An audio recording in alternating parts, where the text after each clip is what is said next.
Yeah, so Rowan is excited to be coming here to Medina County, just outside the coal mine neighborhood. So technically outside of the city of Lytle's boundary, but really close to it.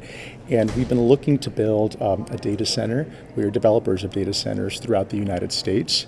We have active projects in the state of Maryland and the state of Oregon, and we've been looking for a place here in Texas. And so over 2 years now, we've been looking for a location, and we partnered with Go Medina, which is the economic development organization for Medina County, and we were fortunate enough to meet the mayor of the city of Lytle and started conversations with the judge, and we found this piece of land, which we thought would be a great location to build our project. And over the course of the last 2 years, I've been working with the community to see if this would be the right location to build a facility. These are very, very capital-intensive facilities. We're talking over $500 million with a B, so over $500 million of initial. To start with, but over a 10-year period goes up to something like 2.1, right? Could substantially increase, yeah. So, but that at least that initial 500 million, as you know, is a lot of money. So making sure that we pick the right locations to be able to go to. It's a competitive process. We look, like I said, throughout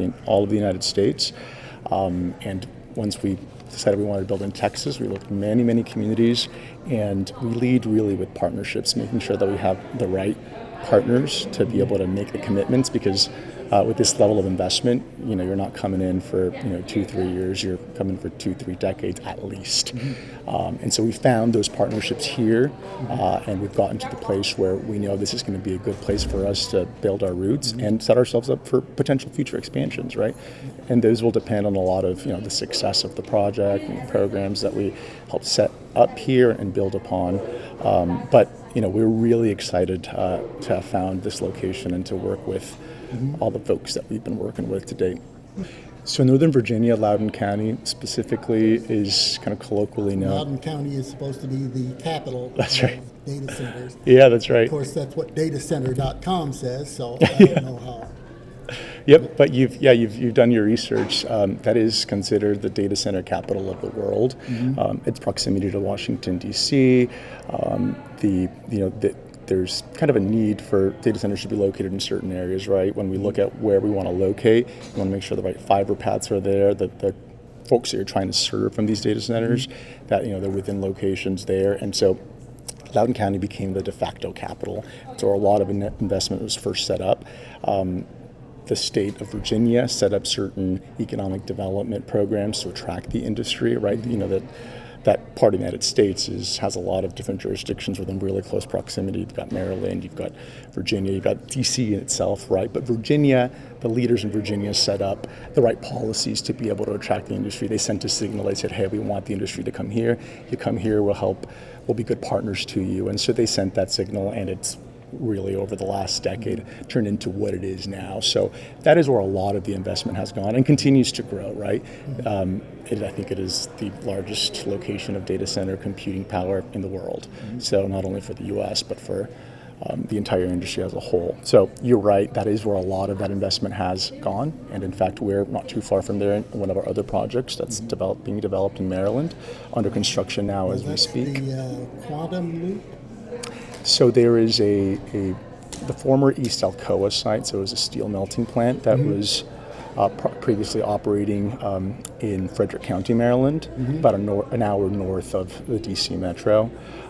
That site was slated for redevelopment, and the leadership in Frederick County went through a whole process to review what they would want to do with that site to revitalize the site. And one of the things that they came up with was to zone that for critical infrastructure, which includes data center facilities. And so, again, they sent that signal to the market that, hey, we would like to be able to attract the industry. And in fact, the state of Maryland passed policies in 2020 saying, hey, we see how successful the state of Virginia has been with attracting this industry.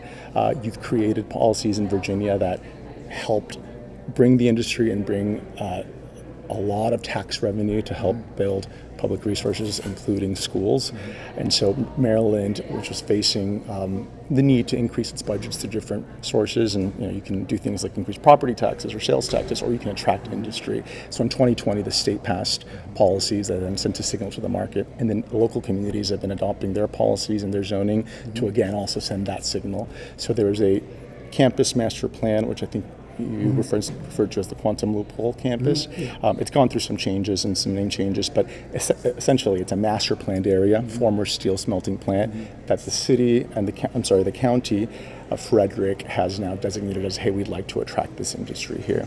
And so we have purchased property on that master planned campus location. Again, after partnering, meeting with local electeds, meeting with the community, and understanding if this is a good location for us to set up base. Similarly, we're going to be deploying, close to $1 billion of investment in that location because we've built deep roots with the community there, and we know that we have a long runway where we can have mutually successful and beneficial projects. That it is a much larger master planned location, and we've only purchased a small portion of it, and they will be actively marketing it to other similar types of developers. So we're relatively new to the scene. Our company, as a company itself, is fairly new. We've only been around for about 5 years. We started right before COVID, 2020, Rowan as an entity. We have projects underway that are fully entitled in Oregon, but have not broken ground on that particular project. And the one that is broken ground and we're slated for end of completion for that project will be top of 2026. We're hoping a little bit earlier, but we'll see. But that's when you'll finally see a building that's operational, running, and it has the Rowan title on it. You're right in that it is a multi-variable site selection need, right? Railroads, not something that we need. We're not transporting goods in or out, right? We need to make sure we have, I think, first and foremost, the community support to be able to be present in a location, because as I mentioned, there's about at least 40 full-time jobs that we're going to need on location to be operational, right? And it's probably going to be more. And that's once we're fully up and running. During construction periods, about 600 folks coming in, building the projects and whatnot. So it's important that we do have access to labor markets, right? You can't I always get questions, people fly over the United States and they say there's a lot of land there, and I see a few, power lines running through. Why not build data centers there, right? But you need things like access to labor markets. You need the right policies, you need the right zoning, you need the right signals from the locations that you're going into to say, hey, this is something that we want to have in the community. A lot of communities that we speak to, I've gone to communities to say, hey, we actually just don't want that type of development here. And we say, we totally understand it. They're looking for something like, we want to build a warehouse here that can employ 1,000, 2,000 folks. And depending on who the county judge is, they might be hyper focused on, hey, we want to triple the size of this community. We want to get more folks in here. We want to grow to be the next, metropolitan area, right? It's all about leadership and what you want the community to turn into. So I think first and foremost is making sure we have the right partners, and that means the right leadership that is aligned to what we both want, which is a high level of investment with a relatively low impact on the need to create additional public services, right? So if you have 1,000 new employees coming in, a certain percent of those employees are going to have children, and they're going to need more facilities just like this. You might need another high school, which means you might need another police station, which might need, so it's just it's a matter of what is your community leadership set up to, and what are the goals and the visions of the communities for wanting to attract certain industries. So figuring that out is the most important thing, I think, to be able to make sure that we'll be successful mutually wherever we go. Of course, you're going to need power, and of course, you're going to need access to the right type of power. Now, we are hyper-focused on sustainability, and we only partner so we actually build the buildings, we find the land, we build the buildings, we bring the infrastructure to it, but then we essentially rent out, lease out our facilities to the operators, right? We only partner with hyperscale data center operators. So those are the large technology companies that we all use our phones with and do all the kind of stuff we do, YouTube, all that kind of good stuff, right? Hyperscale means essentially just the largest scale at which there is for tech companies. So you're thinking, Microsofts, your Googles, your Metas, your Amazons, those types of scale of companies. So we only partner with that level of company because of just the level of size that we develop, right? We are these big, large facilities. Yep. So we're a separate project. We're our own type of developer.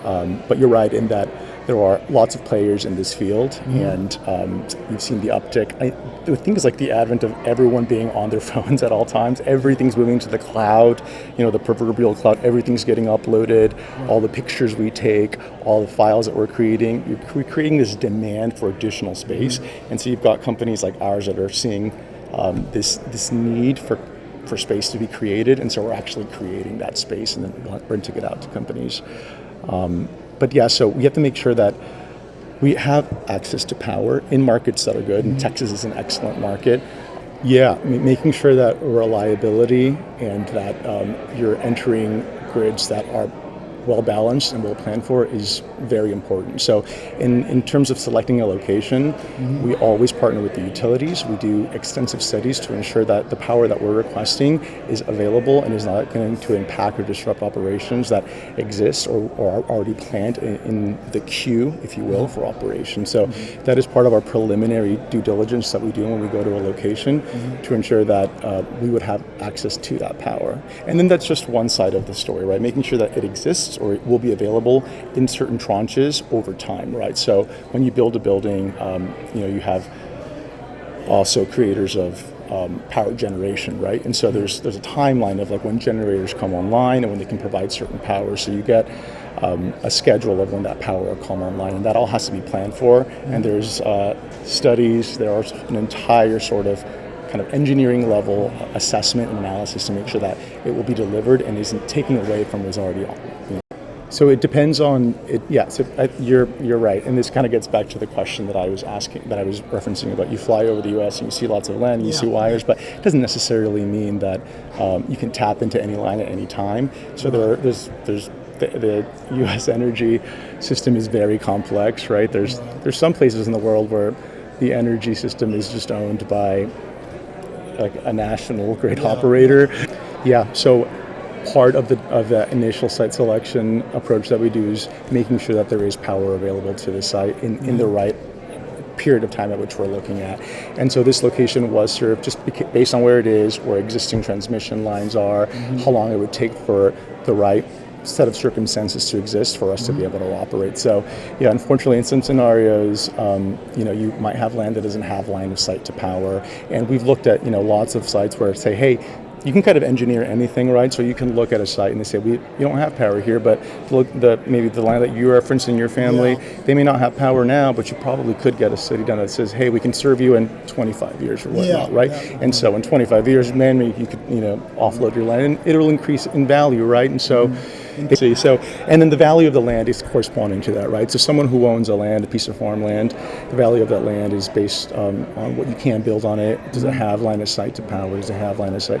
Is the land buildable, right? Is it the right soils? And so there's a lot of things that our team looks at. And so once we saw that we had the right line of power to utilities and we had the right partnerships with the county potential, we plan on annexing into the city of Lytle after we are fully constructed. And so we met with the mayor and the city administrator and finding out that, hey, this is a good partnership. They'd love for us to be a part of that community. And they could serve us with all the utilities that we need, such as sewer needs, water needs. So we knew we had line of sight to those utilities. Then we knew that physically this works for our timeline. But as you know, and as you see from our development map, we're just on a small portion for now. And as I mentioned, our business model is such that we build buildings and then we kind of get folks in there. Responsible design is very important for us. We don't have it here, but on the open house little walkway here, you'll be able to see some of the photo simulations, the before and afters. Yeah, so it's important for us because we're going to be neighbors here, right? We're planting deep roots here. We're going to be for a long time. So we know growth happens, but responsible growth is what's really important for us here, right? So if we have sufficient setbacks and we are designing our layout so that there's trees that are going to mature and grow, we can be better neighbors to folks that are around there, right? We're entering into voluntary construction. nuisance mitigation. Nobody likes a construction site, right? But there are folks that live not too far from the site, and we want to make sure that we're good neighbors to them too. So we have put together a voluntary approach. I'll let you go in a minute. Sure.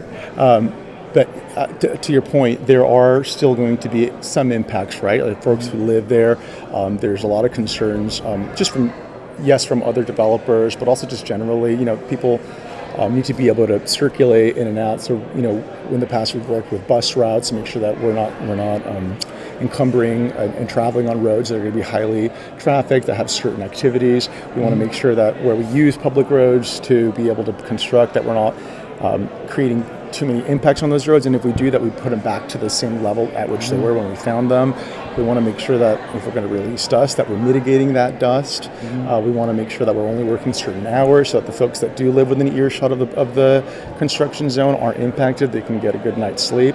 All that kind of stuff is important to us because we want to be responsible stewards and good developers in the community. Our goal is to be able to come in here and bring the many millions of dollars of fiscal tax benefits with kind of low impact on, again, creating schools. It'll be a great project for folks here at the school and for all the other projects, but we don't want the community to have to bear that brunt, right? The folks that live around there. So we want to be a net positive to the point. Our goal, and with what we're doing today with this community open house where we're opening ourselves up, we want people to learn about how we're doing these things that I just described, how we're going to be building responsibly, how we're going to be designing things responsibly, what kind of benefits that those are, and why that matters, right? We are not a developer that wants to just get in there, get our permits, go build, and one day you start driving down the road and what's happening here, I have no idea, and you just kind of see this kind of pop up and it's done. We want to be very communicative, and we want to be very transparent and very responsive. We've set up rowanmedina.com, which is a project specific. So we have a rowan.digital, which is our company website, and we've got rowanmedina.com, which is specifically about this project, with a lot of FAQs, and there's also a contact form there. If folks, yes, I will let you know that we are, again, super sustainably focused as a builder, as a developer, and all of the construction waste that we produce, we recycle most of it. I want to say about 85% of it. We source low carbon steel, low carbon concrete to use in our projects, and so that's just from getting the actual structures up and built, right? And actually, the equipment that goes into a lot of these facilities, as you've noted, changes a lot over time, right? It kind of grows quickly, and so they do often replace that material and and while we won't be actually the company that's bringing the material in, but the partners that we are looking to be having as our tenants, they do use equipment and they upgrade the equipment or they refurbish the equipment or they need to update the equipment. And so they do have their own kind of internal sustainability goals, right? So these top hyperscalers that I referenced that we partner with have very strong sustainability goals. They seek to support their operations from 100% renewable energy, and they have really aggressive targets to have their entire what they call supply chain renewable goals. Yeah, I would say who you choose to be a tenant or who you're willing to accept to be your tenant is completely up to you as a developer, right? We at Rowan only partner with companies that have the similar type of sustainability commitments that we have subscribed to. So supporting your operations from 100% renewable energy, very important to us. It's no secret that our industry uses a lot of energy, and so for us to be able to partner with folks that have those commitments is of top priority for us. And so there are a lot of users of data center facilities out there. There are lots of tenants that are looking for space. We have, you can count them on your fingers, the number of customers that we're willing to engage with and that we approach with in terms of, hey, would you like to partner with us? We have this project coming. We've got company commitments, not just as professionals and to ourselves, but to our broader investors, that we are only partnering with folks that have those similar commitments. That'll be part of our role of tenants, if you will. And I if you think of an apartment complex, right? You build an apartment complex. You as a builder, as the developer of that apartment complex, you just want to get your rent, right? But at the same time, there are folks that you may prefer to have as part of that complex, right? If it's, I've got a couple cousins who I know are a little bit rowdy, and I don't know if they're gonna take care of this brand new apartment that I've built, and so maybe I don't want to rent out to my cousins because I don't know if they're going to take care of it to the same level. But I have that choice as a developer to rent out to my cousin or not. And so similarly, we as a responsible steward of resources and our commitments as a company will only enter into partnerships with those tenants that we know we can support and fully stand behind. I work closely with our energy team, our water team, and our sustainability team. So when we do site selection, right, we look at lots of things, not just energy, but energy is a strong factor for data centers. And we work with all the local utilities, and we have conversations with them. All the folks on the energy team at Rowan have spent time at utilities, work closely with them. And so we develop those relationships, and then when it comes time to say, hey, this might be a good site, we think that the land makes sense, we're not in a wetlands area, we're in a place that's, checks all those boxes. We talk to them, and they do something that's called a load study, and they figure out if there's availability on the grid for power. You have existing transmission lines here, so we really don't have to do any upgrades. So the line itself is different the line itself is how much can it transmit, and then when you get to a substation that's actually at the site, we have to take it down to be actual usable energy. So this site itself is estimated around 300 megawatts for the actual site. Yeah, I mean, like any data center, you need energy to power all of that. So it's powering your email, your AI, your streaming services. All of those things take energy. Okay. I mean, we're not referring to them that way. We need transmission, then we need distribution, and we need supply. Those three things have to be in place in order to bring energy to the site. I mean, ultimately, when we build a site, we have tenants in mind, and those tenants have real carbon-free sustainability goals that we have to meet in terms of the power requirements. And so we can't build a site unless it can meet those, because we would never have a tenant. So all of our tenants are highly sophisticated, and they have hour for hour carbon-free matching goals. They're looking at sustainability from the energy side, from the water side, from our construction practices, and those are important to them. And they're important to us. And the way we build them is we build the outside, and so we build the infrastructure, we build the walls, and then our tenants essentially have their racks, because each of them will have different racks. They bring the equipment in. They bring that equipment in. Okay. And so they decide. Obsolescence is their problem. Essentially, but I mean, ultimately, these power is hard to come by. So if they have the power, then whether or not they need to upgrade their infrastructure internally to meet that, the cool thing about data centers is the technology is improving all the time. So the footprint can get smaller, which means for a site that's already built out, you can just put more at it.